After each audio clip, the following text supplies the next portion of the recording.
নমস্কার, আমি ডক্টর বোধিসত্ত্ব খান চলে এসেছি সহজ শেয়ার বাজারের আরেকটি নতুন এপিসোড নিয়ে। প্রিয় বন্ধুরা, আশা করি সবাই ভালো আছেন এবং সুস্থ আছেন। অন্তত আজকে বৃহস্পতিবার, এই কথাটি বলা যাবে না যে বিনিয়োগকারীদের মন ভালো নেই।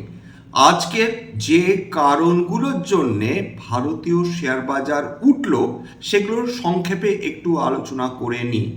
কিন্তু মাথায় রাখবেন, মাথার উপর আরও অনেক বড় বিপদ নাচছে, সেইটা কিন্তু বিস্তারিত আলোচনা করব এই এপিসোডে। আপনাদের একান্তভাবে অনুরোধ করছি ভিডিওটি শেষ পর্যন্ত দেখার চেষ্টা করবেন। দেখুন, আজকের মার্কেট যে কারণগুলোর জন্য উত্থান দেখলো তার মধ্যে অন্যতম ছিল সাপ্তাহিক শর্ট কাভারিং, বিশেষ করে সেন্সেক্সের ক্ষেত্রে। অর্থাৎ আজকে সেন্সেক্সের এক্সপায়ারি ছিল, সুতরাং যারা অলরেডি আগে থেকে শর্ট করে বসেছিলেন মার্কেটকে, বিশেষ করে উইকলি এক্সপায়ারির ক্ষেত্রে, তারা আজকে শর্ট কাভারিং করেছেন। এবং ঠিক সেই কারণেই আজকের বিভিন্ন ইন্ডাইসেসগুলোতে আমরা কিন্তু ভালো উত্থান দেখেছি। বিশেষ করে নিফটিতে দেখুন, নিফটি আজকে 277 পয়েন্ট উত্থান নিয়ে বন্ধ হয়েছে, অর্থাৎ 1.18% উত্থান, 23,700 কাছাকাছি।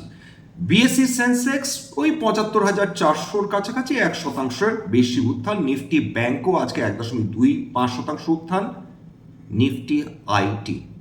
নিফটি আইটিতে আজকে 2% পতন চলে এসেছে, এবং দয়া করে এই পতনকে হালকা করে নেবেন না। বিনিয়োগকারীদের বিপুল অর্থ প্র্যাকটিক্যালি ধ্বংস করে চলেছে ইনফরমেশন টেকনোলজি কোম্পানিগুলো, এবং মনে রাখবেন এরা বিশ্বের তথা ভারতবর্ষের অন্যতম সেরা কোম্পানি। এরা হচ্ছে হিউজ ক্যাশ আর্নিং মেশিনস। সেইগুলোর এহেন অবস্থা দেখে বিনিয়োগকারীরা নিঃসন্দেহে চমকে যাচ্ছেন বটে। এছাড়া নিফটি অটো 0.62% উত্থান এসেছে। বিএসসি কনজিউমার ডিউরেবল 0.93% উত্থান। বিএসসি হেলথ কেয়ার কিন্তু বিগত কয়েকদিন ধরে ভালো পারফরমেন্স করে চলেছে, আজকে 2% বেশি উত্থান। বিএসসি মেটালস 2% বেশি উত্থান। অর্থাৎ মোরলেস প্রায় প্রত্যেকটা সেক্টরেই কিন্তু আমরা শর্ট কাভারিং দেখেছি। কেবলমাত্র ইনফরমেশন টেকনোলজিতে আমরা কোনো রকমের কিন্তু মেটেরিয়াল চেঞ্জ দেখছি না। যেভাবে দিনের পর দিন ইনফরমেশন টেকনোলজি কোম্পানিজগুলো ক্রমাগত তলিয়ে যাচ্ছে, সেটা নিঃসন্দেহে ভারতীয় বিনিয়োগকারীদের তথা বিশ্বের বিনিয়োগকারীদের জন্য অবশ্যই চিন্তার বিষয় তো বটে। 2 নম্বর যে অত্যন্ত গুরুত্বপূর্ণ খবরটা চলে এসেছে, সেটা হচ্ছে যে বিদেশি বিনিয়োগকারীরা ভারতীয় বন্ড মার্কেটে বিনিয়োগ করবেন এবং তাদের বিনিয়োগের ওপর যে ইন্টারেস্ট ইনকাম তারা পাবেন, সেইটার ওপর সম্ভবত ভারত সরকার তারা ট্যাক্স কম করতে পারেন। এবং 2023-এর আগে যেখানে বন্ডে যে ইন্টারেস্ট ইনকাম ছিল সেখানে 20%-এর ওপর ট্যাক্স বসত, বিদেশি বিনিয়োগকারীদের ক্ষেত্রে সেটা ছিল মাত্র 6%। 2023-এর পর সেই 6%-এর কনসেপ্টটা উঠে যায়। খুব স্বাভাবিকভাবে বিদেশি বিনিয়োগকারীরা ভারতীয় বন্ড মার্কেট থেকে নিজেদের টাকা তুলে নিতে থাকেন। এবার খেয়াল করে দেখুন, আজকের যে মুহূর্তে এই প্রস্তাবিত খবরটা এলো, ঠিক তারপর থেকেই কিন্তু বন্ড মার্কেট রিকভার করতে শুরু করলো। এইবার প্রশ্নটা হচ্ছে, ভারতীয় শেয়ার বাজারের কনটেক্সটে বা ভারতীয় অর্থনীতির কনটেক্সটে এই খবরটা এতটাই গুরুত্বপূর্ণ কেন? তার কারণ, আমাদের ভারতীয় শেয়ার বাজার যেরকম ম্যাচিওর, আমাদের ভারতীয় বন্ড মার্কেট কিন্তু সেরকম ম্যাচিওর নয়। অথচ যদি বিদেশি বিনিয়োগকারীরা ভারতীয় বন্ড মার্কেটে বিনিয়োগ করেন, তারা বেসিক্যালি যেটা করছেন, তারা বিলিয়ন্স অফ ডলার্স ভারতবর্ষে নিয়ে আসছেন। এবং যখনই এই ধরনের ইনভেস্টমেন্ট হচ্ছে ভারতবর্ষে, তার মানে আমাদের ফরেন যে রিজার্ভ রয়েছে, ফরেন কারেন্সি রিজার্ভ রয়েছে, সেটা ক্রমাগত স্ফীত হতে থাকবে। যদি সত্যি সত্যি সরকার এটা করতে পারেন বা করেন, অর্থাৎ ট্যাক্সের পরিমাণ বিদেশি বিনিয়োগকারীদের ক্ষেত্রে সিগনিফিকেন্টলি কমিয়ে দেওয়া, সেক্ষেত্রে আমাদের প্রথম যেটা আমরা সিগনিফিকেন্ট চেঞ্জ দেখতে পারি, সেটা হচ্ছে ডলার শক্তিশালী হয়ে ওঠার সম্ভাবনা, মাফ করবেন, টাকা শক্তিশালী হয়ে ওঠার সম্ভাবনা ডলারের সাপেক্ষে। কারণ যত বেশি ডলার আসবে তত কিন্তু ডলারের ডিমান্ড কমবে এবং ডলারের ডিমান্ড যদি কমে খুব স্বাভাবিকভাবে সেক্ষেত্রে টাকা শক্তিশালী হতে শুরু করবে। এইটা ছিল 2 নম্বর পজিটিভ খবর, যার ফলে আজকের ভারতীয় শেয়ার বাজারে আমরা একটা পজিটিভ মুভমেন্ট দেখতে পেলাম। 3 নম্বর খবর, সেটা আপনারা নিশ্চয় এতক্ষণ বুঝে গিয়েছেন বা শুনেছেন বা দেখেছেন যে আমেরিকার প্রেসিডেন্ট ডোনাল্ড ট্রাম্প তিনি চায়নাতে গিয়ে উপস্থিত হয়েছেন, সেখানকার প্রিমিয়ারের সঙ্গে তিনি বৈঠক করছেন এবং অশীতিপর মানুষ যেটা করে থাকেন, কি বলেন না সেটা তার মনে থাকে না। তিনি এই মুহূর্তে বলছেন যে চাইনিজ প্রিমিয়ারের বন্ধু হওয়াটা সৌভাগ্যের বিষয়। যদিও তাতে খুব একটা যে বরফ গলেছে তা নয়, কারণ চীন এটা বিলক্ষণ জানে যে মুহূর্তে ডোনাল্ড ট্রাম্প তিনি নিজের দেশে ফিরে যাবেন তারপর তিনি আবার এরকম বিরূপ স্টেটমেন্ট দিতে শুরু করবেন, যার ফলে বিশ্ব অর্থনীতি তথা বিভিন্ন শেয়ার বাজার আবার বিপদে পড়তে পারে। এইখানে একটা খুব উল্লেখযোগ্য ঘটনা ঘটেছে, সেটা হচ্ছে ডোনাল্ড ট্রাম্প তিনি চায়নাকে অনুরোধ করেছে যে হরমুজের ব্যাপারটা একটু দেখুন, ইরানকে একটু বলুন নিজেদের সংযত হতে স্ট্রেট অফ হরমুজটা যাতে তারা খুলে দেয়। ভাবুন যে আমেরিকার তাদের কারণে স্ট্রেট অফ হরমুজ বন্ধ হয়েছে, সেই আমেরিকা চীনকে বলছে যাতে চীন ইরানকে অনুরোধ করে যাতে স্ট্রেট অফ হরমুজ খুলে তারা দেয়। একটা জিনিস নিশ্চিন্ত থাকুন যে চীন আর যাই হোক ইরানকে এইটা বলতে যাবে না যে স্ট্রেট অফ হরমুজ তোমরা খুলে দাও।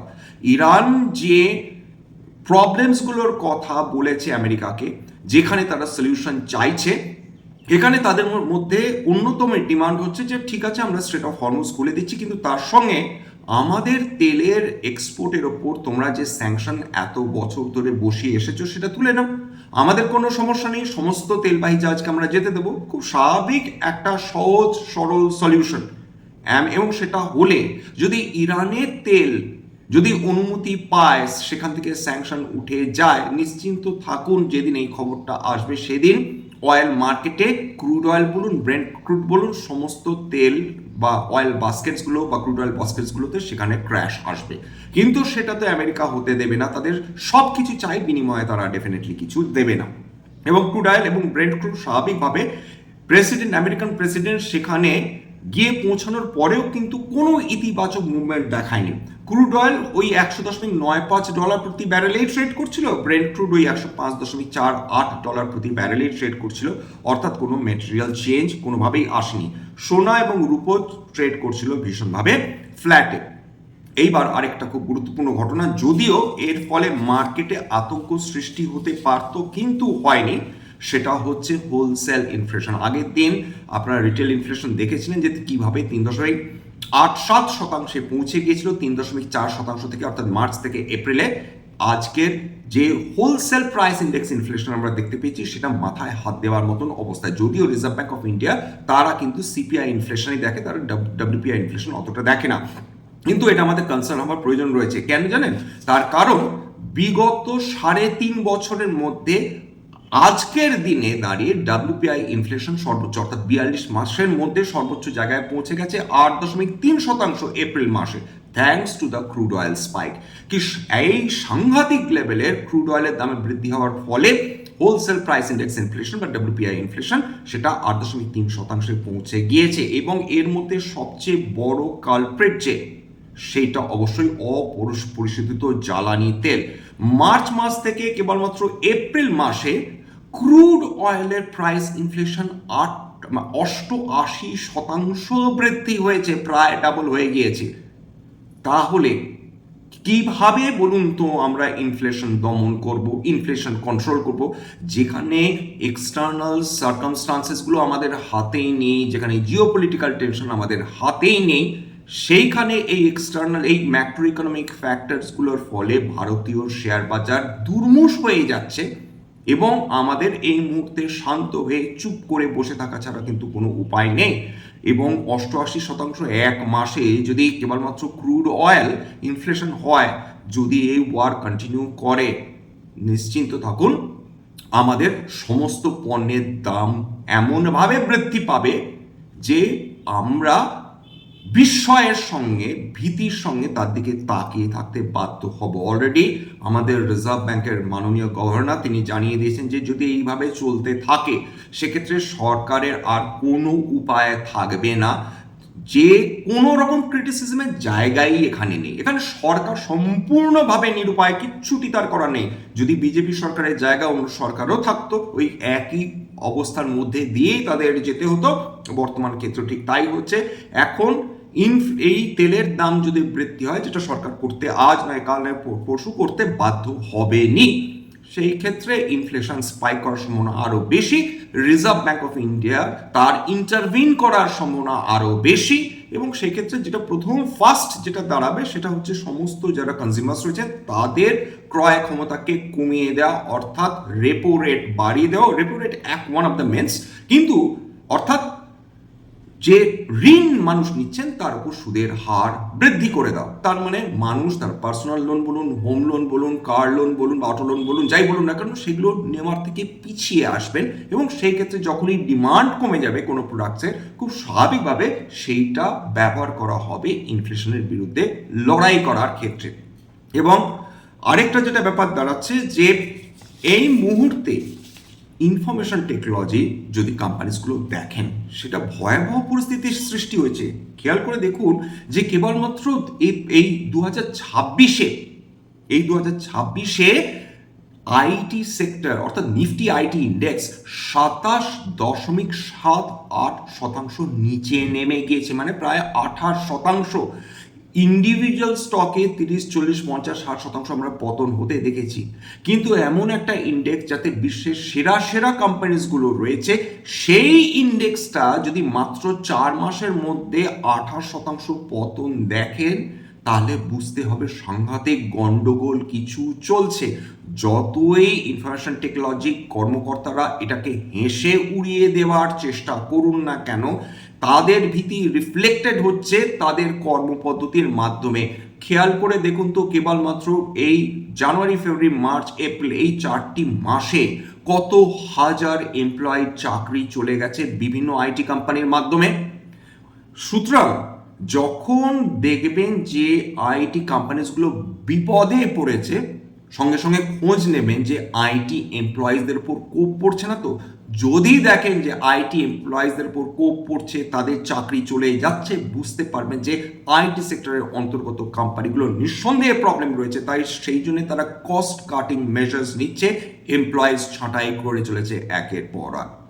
এবং একটা জিনিস মাথায় আমাদের ঢুকিয়ে নিতে হবে যে আইটি সেক্টরের ওপর যদি এরকম একের পর এক আঘাত আসতে থাকে, পরবর্তী যে আঘাতটা আসতে পারে সেটা কিন্তু রিয়েল এস্টেট সেক্টরের উপর। কারণ রিয়েল এস্টেট সেক্টরের সবচেয়ে দামি যে ইউনিটসগুলো যারা ক্রয় করেন, অর্থাৎ ফ্ল্যাটসগুলো যারা ক্রয় করেন, সেটা কিন্তু 1% ইন্ডিয়ান, অর্থাৎ আমাদের দেশের 1% সবচেয়ে ধনী লোক। এবং এই 1%-এর মধ্যে কিন্তু বহু মানুষ তারা আইটি প্রফেশনালস। তাদের উপর যদি আঘাত আসে কোনো কারণে, টাচউড যদি তাদের চাকরি চলে যায়, তাহলে রিয়েল এস্টেট সেই ধাক্কাটা রিয়েল এস্টেটকে কিন্তু সামলাতে হবে। অর্থাৎ জোড়া ধাক্কা, একদিকে ইনফ্লেশন জনিত কারণে রেপো রেট যদি বৃদ্ধি হয়, 2 নম্বর যদি ইনফ্লেশনের কারণে চাকরি যাওয়ার কারণে বিভিন্ন এমপ্লয়িজ তারা যদি তাদের তাদের কাজ যদি চলে যায়, সেক্ষেত্রে কিন্তু রিয়েল এস্টেটও সাংঘাতিক প্রবলেম পড়তে পারে। এবং তার সঙ্গে খুব স্বাভাবিকভাবে অটো সেক্টরও একইভাবে প্রবলেম পড়তে পারে, বিশেষ করে তাদের প্রিমিয়াম মডেলসগুলো সবচেয়ে বেশি ক্ষতিগ্রস্ত হতে পারে। এটা আমাদের বুঝতে হবে। আজকের যে 52 সপ্তাহে নিম্ন স্তর ছুঁয়ে গেছে যে কোম্পানিজগুলো, সেগুলো সমস্ত বলতে গেলে প্রায় আইটি কোম্পানিজ। খেয়াল করে দেখুন যে এলটি মাইন্ডট্রি সেটা আজকে 52 weeks low, Birlasoft 52 weeks low, Infosys, KFin technology, Zensar technology, HCL technology, TCS, Tata Elxsi. বুঝতে পারছেন, সমস্ত হয় আইটি কোম্পানিজ নতুবা IT related companies, IT software services provide করে এরকম কোম্পানিজ। এছাড়া আরেকটা কোম্পানি যারা কেবলমাত্র সার্ভিসেস প্রোভাইড করে, সুইগি, সেটা আজকে 52 সপ্তাহে নিম্ন স্তর ছুঁয়ে নিয়েছে। ডোনাল্ড ট্রাম্পের চায়নাতে যাওয়া খুব একটা এফেক্টিভ সাব্যস্ত হবে কিনা এটা বিলিয়ন ডলার প্রশ্ন। কারণ যেটা বোঝা যাচ্ছে এখনো অবধি না ডোনাল্ড ট্রাম্পের তরফ থেকে কোনো কিছু সিগনিফিকেন্ট অ্যানাউন্স করা হয়েছে, না চায়নার তরফ থেকে কোনো সিগনিফিকেন্ট কোনো কিছু অ্যানাউন্স করা হয়েছে। এবং এই দুটো পার্টি, বিশ্বের দুটো সুপার পাওয়ার যদি কোনো বক্তব্য না রাখে, কোনো সাবস্ট্যান্সিয়াল কোনো কিছু না রাখে, যেটার দিকে বিশ্ববাসী তাকিয়ে আছে, শেয়ার বাজারে বিনিয়োগকারীরা তাকিয়ে আছেন, বিভিন্ন অর্থনীতি তাকিয়ে আছে, তাহলে কিন্তু আবার সেই একটা আনসার্টেন ফিউচার তৈরি হবে। বাজারের মেজাজ সেক্ষেত্রে যদি বিগড়ে যায়, সেটা কিন্তু কোনোভাবেই অস্বাভাবিক হিসাবে ট্রিট করা সম্ভব হবে না। প্রথম কথা, সব কিছু ভুলে যান, স্ট্রেট অফ হরমুজ খুলে দেওয়া হলো কিনা, ইরান এবং আমেরিকার মধ্যে কোনো চুক্তি সাধিত হলো কিনা, এই দুটি দেশের দিকে লক্ষ্য করা ছাড়া এই মুহূর্তে আমাদের আর কোনো উপায় আছে কি? উত্তর হচ্ছে না। যাই হোক, এছাড়া আরেকটি কারণে আজকের বাজার বাড়লেও বাড়তে পারে বলে আমার যেটা ধারণা হয়েছে, সেটা অবশ্যই কিন্তু ভ্যালু বাইং হয়েছে কিছু কিছু পকেটসে। অর্থাৎ এরকম বহু স্টকস যেগুলো ফেয়ার ভ্যালুড ছিল বা রিচলি প্রাইস ছিল, সেইগুলোতে এমন কারেকশন বা পতন চলে এসেছে যে সেই জায়গায় বিনিয়োগকারীরা এখন মনে করছেন এটা ফেয়ার ভ্যালুড বা স্লাইটলি আন্ডার ভ্যালুড, সেখানে গিয়ে সেই পকেটসে কিন্তু তারা কেনাকাটা করেছেন। এছাড়া আজকে যদি সারাদিন ধরে দেখেন, এশীয় মার্কেটসগুলো পজিটিভে ছিল, ইউরোপীয় মার্কেটসগুলো পজিটিভ ছিল, বিগত রাতে সমস্ত আমেরিকান ইন্ডাইসেসগুলো পজিটিভ ছিল। ঠিক সেই কারণে কিন্তু আজকের আমরা ভারতীয় শেয়ার বাজারে একটা পজিটিভ মোমেন্টাম আমরা দেখতে পেয়েছি। যাই হোক, এখানে শেষ করছি। আশা করি এই এপিসোডটা আপনাদের ভালো লাগলো। দেখুন, আইটি সেক্টরের যতক্ষণ না আর্টিফিশিয়াল ইন্টেলিজেন্সের ভীতি থেকে মুক্ত হতে পারছে, যতক্ষণ না ক্ল্যারিটি আসছে, যতক্ষণ না বিশ্বের তাবড় তাবড় আইটি কোম্পানিজের কর্মকর্তারা একযোগে এসে বলছেন যে আর্টিফিশিয়াল ইন্টেলিজেন্স তারা তাদের মতন কাজ করবে, আমরা আমাদের মতন কাজ করব, বরঞ্চ আমরা আর্টিফিশিয়াল ইন্টেলিজেন্স ব্যবহার করব নিজেদের স্বার্থে, ততক্ষণ এই সেক্টরে কোনো রেসপাইট আসবে কিনা সেটাও কিন্তু বিলিয়ন ডলার প্রশ্ন। স্ট্যান্ডার্ড ডিসক্লোজার যে কোম্পানিগুলো নিয়ে আলোচনা করলাম, হতে পারে তার মধ্যে কয়েকটা কোম্পানিতে আমার বা আমার পরিবারের বিনিয়োগ থাকলেও থাকতে পারে, ভবিষ্যতে যদি নতুন করে কিনি বা বিনিয়োগ করি আগাম বিজ্ঞপ্তিতে কিনতে বা বিক্রি করতে পারবো না। স্ট্যান্ডার্ড ডিসক্লেমার, এটা কেবলমাত্র একটা এডুকেশনাল চ্যানেল। বাঙালি বিনিয়োগকারীদের ইনভেস্ট অ্যাওয়ারনেস বৃদ্ধির জন্য এখানে কোনো ধরনের কোনো শেয়ারে buy sell commission suggestion advice এমনকি ইনফ্লুয়েন্স করার প্রচেষ্টা নেই। আমার কথা শুনে যদি কোনো শেয়ার বা কোনো অ্যাসেটে বাই সেল সিদ্ধান্ত নেন, ক্ষতির মুখোমুখি হতে পারেন। সুতরাং সবসময় একজন সেবি রেজিস্টার্ড ইনভেস্টমেন্ট অ্যাডভাইজারের পরামর্শ নেওয়ার চেষ্টা করবেন বা নিজে ডিউ ডিলিজেন্স করবেন, সেক্ষেত্রে আপনারা উপকৃত হলেও হতে পারেন। সবশেষে যেটা বলি, যদি এই ধরনের এপিসোড আপনাদের ভালো লাগে, প্লিজ একটা লাইক দেবেন, প্লিজ সাবস্ক্রাইব করবেন, এবং যদি সত্যি মনে হয় আমার বাঙালি ভাই বোনদের জীবনে একটুখানি ভ্যালু অ্যাড করতে পেরেছি, প্লিজ নিচে গ্রুপে শেয়ার করে দেওয়ার চেষ্টা করবেন। নমস্কার।